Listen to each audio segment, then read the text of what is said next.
না বলেছিলি যে সুমি, তোর থেকে কত মেয়ে আমার জীবন থেকে চলে গেল, আমার চোখের পানিও পড়ে নাই।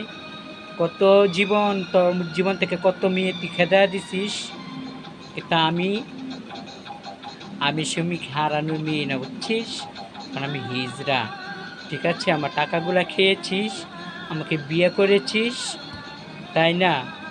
তুই আমার লগে আকাম চুদাইছিস, এগুলা মানি যে দিয়া তারপরে তারপরে এখনো সম্মান সম্মান আছে, সম্মান মতনই এখনো দিয়া দিস।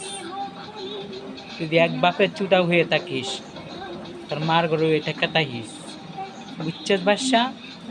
তোর আমি কি বলছি, তুই আমার টাকাগুলা দিয়ে দিস। তুই আমার টাকাগুলা দিয়ে দিস, বুঝছাস? আচ্ছা দেখিস সত্যি তোর সোনার মধ্যে রড ঠেলাম। আর তোর বাপ বুইড়া না, তোর বাপের সোনা দিয়ে উঠেল। তোর বাপের দনের মধ্যে ইট বাইন এমসি বাজার ঘুরাইয়া।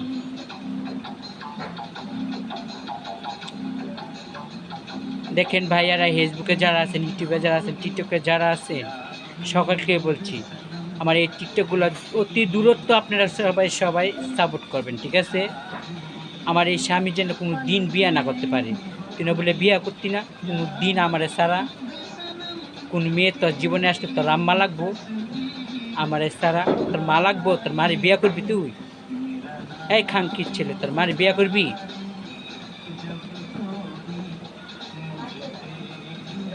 তোর মার তোর মারে কি, তোর মার লাগে কি তুই সংসার করবি? হ্যাঁ, প্রত্যেকটা কসম তোর রাখা লাগবে। তুই না মুসলিম, কেমন ধর্মটা তোর এটাই দেখার আছে। আসসালামু আলাইকুম।